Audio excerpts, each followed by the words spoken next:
Ajá.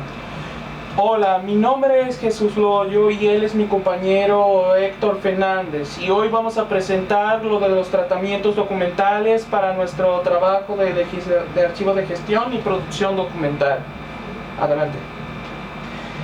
Para saber qué es el tratamiento documental, uno de los autores, Dupla, en el año de 1999, nos explica que los tratamientos documentales son el conjunto de operaciones y tareas que se aplican a los documentos en cada uno de ellos, de sus funciones y, por supuesto, dependiendo de las edades que estos documentos tienen.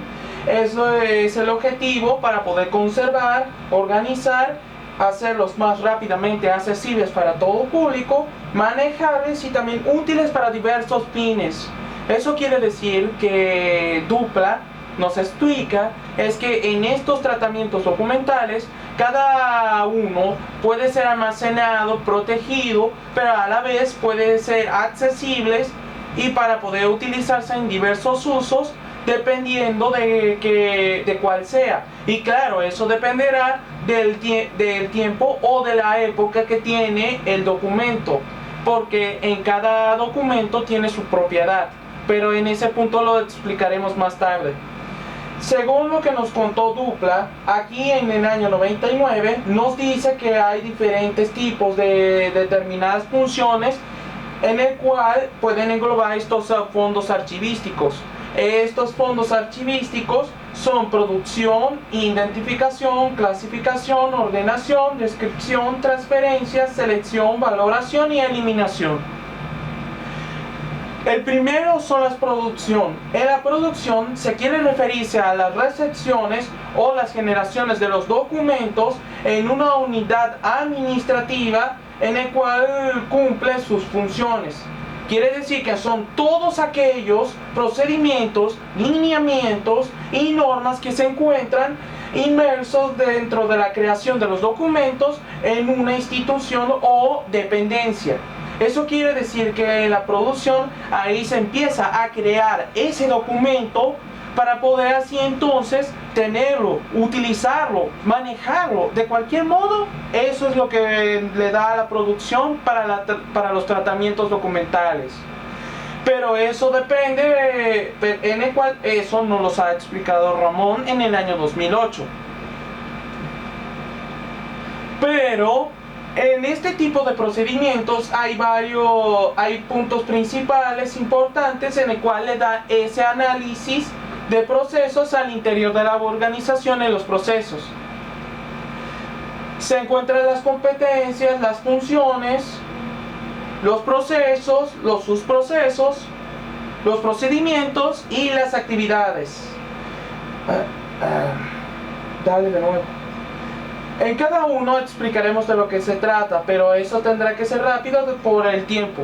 En las competencias son las diferentes líneas de acciones propias que se definen para el qué hacer de un organismo a partir de las funciones que se realizan en determinadas esferas de interés dentro de cada sector. En este tipo de competencias hay dos tipos: los comunes, que son generales, y las competencias típicas. Las funciones, en tanto, son las que son un conjunto de actividades afines y coordinadas necesarias para alcanzar los objetivos de una organización y que se realizan de una manera sistemática. Es decir, que ese conjunto de cosas se ha de realizar la organización para generar sus productos o prestar sus servicios, según lo que nos dice Ramio en el 99, pero con uno de los libros que investigó Cruz Mundet en el 2006. En los procesos hay una diferencia más simple y al igual que los subprocesos. Los procesos son una parte en la cual comienza la creación o da una secuencia o interdependencia para los documentos. En cambio, el subproceso es una subparte de esos procesos. Y además de que en el cual da ese resultado, lleva a tener una etapa concreta. Quiere decir que los subprocesos no solamente le dan el inicio de los procesos, sino también el final. En los procedimientos, según lo que nos indica, es la guía detallada de muestra secuencial o ordenadamente de dos o más personas al realizar un trabajo. Quiere decir que en los procedimientos dos o más personas trabajan juntas en una organización o en una compañía para poder trabajar juntos y crear ese documento en sí.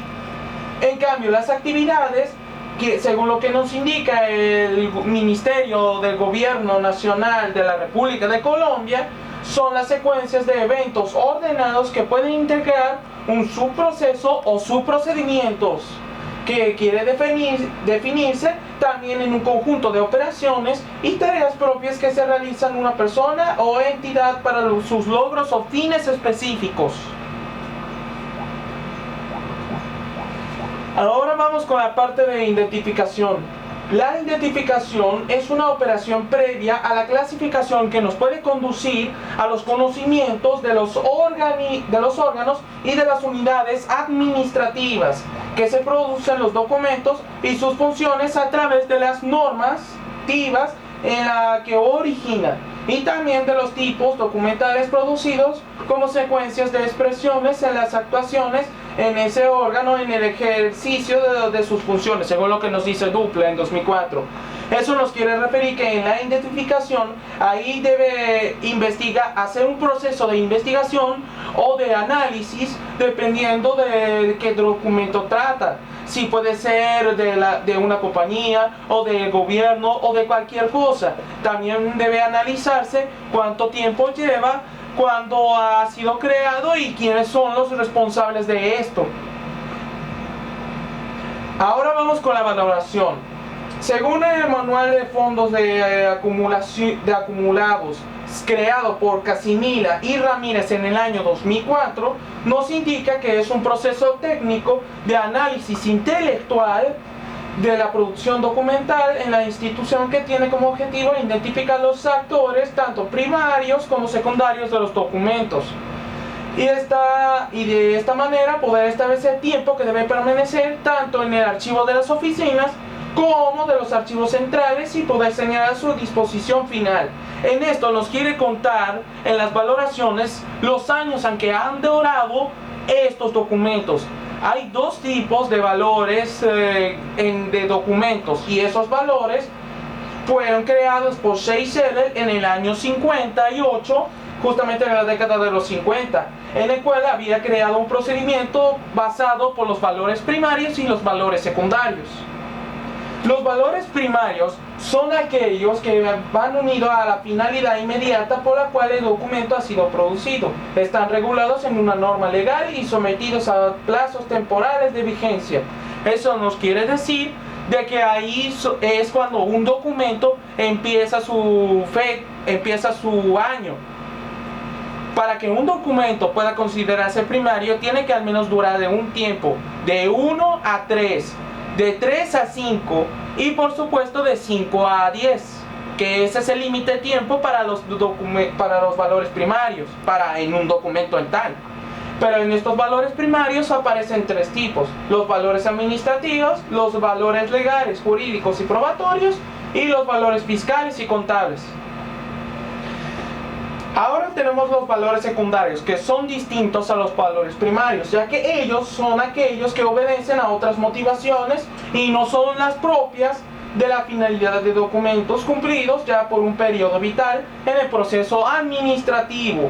El documento cobra un nuevo valor, servicio como fuente para la investigación histórica y la acción cultural. Este valor se ha sido denominado como secundario o histórico, según lo que nos dice Schachenberg en el 58.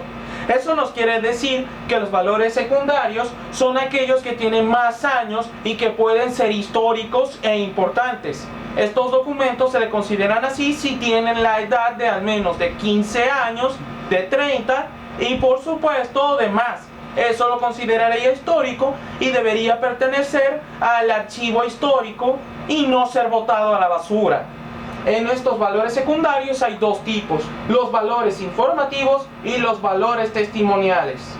Ahora les voy a pasarles a mi compañero Héctor, quien les explicará su parte. Muy bien, yo le voy a explicar un poco lo que es la organización archivística. La organización archivística hay dos principios generales, que son el respeto al origen y el respeto al orden natural en que los documentos fueron creados, ¿verdad? Estos dos principios se llaman el principio de procedencia y el principio de orden original. El principio de procedencia nos dice que la conservación de los documentos dentro del fondo documental debe mantenerse tal cual esos documentos fueron creados, ¿verdad? En palabras de Cruz Mundé en el año 2001, nos dice que consiste en respetar el orden de los fondos, es decir, debemos mantener agrupados sin mezclar los documentos con otros fondos. Ese es el principio de procedencia. Y el principio de orden original se refiere a que los documentos de cada fondo deben mantenerse en el orden dado por la oficina de origen, ¿verdad? Es decir, que debemos clasificar esos expedientes, esos legajos, en el orden en que se van produciendo, ¿ves? Eso es lo que se llama el principio de orden original, que es muy importante en la archivística. Luego tenemos la clasificación documental. Es el conjunto de operaciones técnicas y administrativas cuya finalidad es la agrupación documental relacionada con la forma jerárquica, ¿no? Con criterios orgánicos funcionales para revelar su contenido. Como proceso archivístico, la clasificación permite la identificación y el agrupamiento sistemático de documentos semejantes con características comunes. Ahí es lo que estamos hablando del principio del orden original y el principio de procedencia, ¿verdad? Debemos acumular esos documentos que tengan características comunes en expedientes para que nuestro archivo siempre esté ordenado. Ahí tenemos que tener en cuenta la estructura organizativa de la empresa, ¿no? Su estructura organizativa. Entonces nosotros debemos crear un archivo desde el punto de vista orgánico, que tiene que ver con esa estructura organizativa, o desde el punto de vista funcional según las características, la misión y visión de cada empresa. Entonces nosotros vamos a crear ese archivo según las funciones de la compañía. La clasificación documental es una operación archivística que consiste en el establecimiento de categorías o grupos que reflejan una estructura jerárquica. Entonces tenemos la clasificación de fondo, subfondo, serie, subserie, ¿ves? Entonces va de lo general a lo particular. En la medida en que se vaya desarrollando el organigrama de la empresa, desde la alta gerencia, va pasando por los departamentos. En ese sentido nosotros también vamos a crear nuestro archivo, ¿ves? Para que se mantenga organizado. Entonces, la correcta gestión de los documentos a lo largo de su ciclo vital tiene como columna vertebral los procesos de clasificación, ordenación y descripción archivística. La clasificación permite estructurar a partir de categorías claramente identificadas los fondos, subfondos, serie y subserie. También tenemos que, desde el punto de vista de la ordenación, tenemos que puede ser cronológico, alfabético, geográfico o topográfico, alfanumérico, y tenemos que también crear un cuadro de clasificación teniendo en cuenta el organigrama de la empresa para nosotros poder crear nuestro archivo de una manera bien estructurada, de una manera sistemática. El cuadro de clasificación es el que le va a permitir al archivólogo llevar al día y de buena manera y bien organizado los archivos. Y por último tenemos la parte de la eliminación de los documentos, donde Cruz Mundé nos dice que para eliminar la eliminación de los archivos es un procedimiento en el cual los documentos deben ser destruidos y que su ejecución directa es responsabilidad del archivo intermedio. Es allí en el archivo intermedio donde se va a definir si vale la pena conservar aquellos documentos. Entonces pasaría a un archivo histórico. De lo contrario, los documentos, precisamente para ahorrar espacio, deben ser destruidos. Bueno, esta es la exposición. Muchas gracias por su atención. Y si tienen más información, ya les hemos mandado por su correo electrónico el tríptico que les dará una explicación breve de lo que se trata cada punto que hemos investigado. Muchas gracias y buenas noches.